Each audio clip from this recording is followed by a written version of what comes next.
Can you solve this puzzle? Pay attention, because statistically only 1 in 10 people can. Pretend you're a doctor and I'm your patient. I have a malignant tumor deep inside my stomach. You can't cut it out, but fortunately there's a special ray that can destroy it. If you blast the ray at full power, you'll destroy the tumor. Trouble is, if you do that, the ray will also destroy the healthy tissue it passes through on the way there. So you can just turn the power down on the ray. Then it won't destroy the healthy tissue, but it also won't destroy the tumor. Full power could kill me, and low power doesn't work. So how do you save me? This is called Dunker's radiation problem, and it's one of the most famous puzzles in cognitive psychology. But it gets deeper. In the 1980s, researchers ran a test to see if they could increase the portion of people who solve it. Their tool? 2 seemingly unrelated stories. What they found was that hearing these 2 stories skyrockets your chance of solving the puzzle. So, are you ready for the stories? Number 1. There once was a general who needed to capture a fortress in the middle of a country that was ruled by a brutal dictator. If he could get all of his troops to the fortress at the same time, they'd have no problem taking it, and they could liberate the country. Plenty of roads split out from the fort like wheel spokes, but they were littered with landmines, so only small groups of soldiers could safely use any one road. The general came up with a plan: split the army into small groups and send each one down a different road. They synchronized their watches and converged on the fortress at the same time from every direction. The plan worked. The general overthrew the dictator. Got it? Does that perhaps turn the gears in your head a bit about the tumor puzzle? Not yet? Oh, here's a second story. You ready? Years ago, a fire chief in a small town showed up to a woodshed that was burning out of control. If they didn't put it out fast, it was going to spread to a nearby house. There was no hydrant, but fortunately the shed was right next to a lake. Dozens of neighbors were already there, taking turns throwing buckets of water on the fire, but none of it was working. The fire chief arrived and yelled at everyone to stop right now and go fill your buckets in the lake. When they came back, she arranged the neighbors in a circle around the shed, counted to 3, and had them all throw their water at the same time. The fire was dampened and then put out almost immediately. Now, have you saved your patient yet? The answer might be starting to take shape now, but the results from the researchers back in the 1980s reveal a fascinating story about how our minds work and exactly where they fail us. Given just the tumor puzzle alone, about 10% of people solved it. When presented with both the tumor puzzle and the fortress story, about 30% solved it. By adding in the fire chief story, about 50% solved it.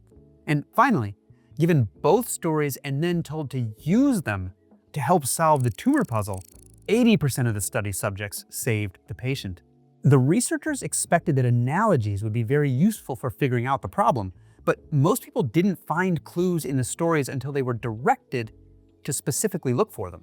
The scientists wrote that one might well have supposed being in a psychology experiment would have led virtually all subjects to consider how the first part of the study might be related to the second, but it often didn't. And in fact, according to the data, 20% of you viewers watching this video still haven't figured it out yet. Don't worry, the answer's coming. And if you were in the study, you'd have more time to focus on the problem. So really, don't worry if you haven't solved it. This isn't an intelligence test. Rather, it's a demonstration. It turns out that our brains are not wired to use the best tools available to us when facing new problems. An experiment at Stanford gave students a scenario about a small, fictional country that was under threat from a totalitarian neighbor. Some students were told it resembled World War II, while others were told it was more like the Vietnam War. The students who were reminded of World War II were far more likely to recommend going to war, while the ones who were reminded about Vietnam suggested trying diplomacy as a first step. College football coaches have been documented doing the same thing. They rate a player's potential very differently depending on what former player he's compared to earlier in their career, even when all other information and stats stay exactly the same. Our brains tend to latch on to the first analogy that feels familiar, and it shapes everything that follows. Psychologists and Nobel Prize winner Daniel Kahneman called it the inside view.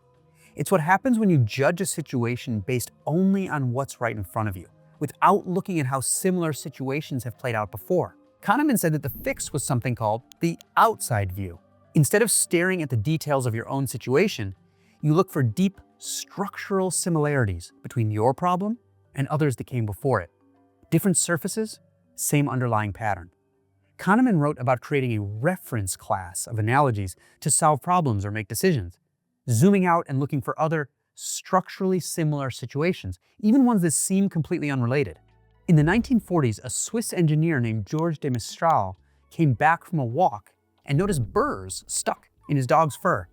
Instead of just picking them off, he looked at one under a microscope and saw tiny hooks catching on loops. Nature had already solved the problem of two surfaces gripping and releasing on demand. He spent years turning that observation into Velcro. The answer wasn't in the world of fabric or fasteners. It was on a dog. The outside view is just as useful for everyday decisions. You want to know how much a home project is going to cost? Don't start by assessing the details of your own home. Find out what it actually costs in a bunch of other homes. The outside view will usually give you a higher estimate than your gut, and it'll be more accurate. Most of us don't do this naturally. We stay inside the problem. We don't reach for solutions from somewhere completely unrelated, but we should. And if we can come up with analogies that seem far from the problem at hand, they're especially likely to help us come up with creative solutions.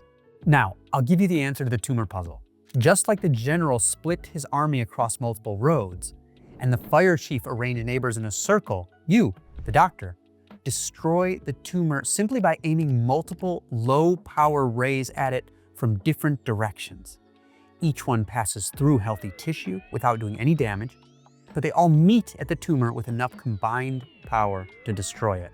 Three completely different situations, one underlying structure. And the trick to seeing it's not intelligence. It's a willingness to look for answers far from the problem itself. The trick to creative problem solving is finding new analogies, but sometimes the hardest part is letting go of your familiar tools entirely. If you like this topic, you're probably going to like my book Range, Why Generalists Triumph in a Specialized World. It expands on all these topics with more stories and more research. But before you go buy that, I created a free PDF summary of the entire book that you can go download in the link in my description for free. Thanks so much for watching. If you like this video, there's another one I made right here.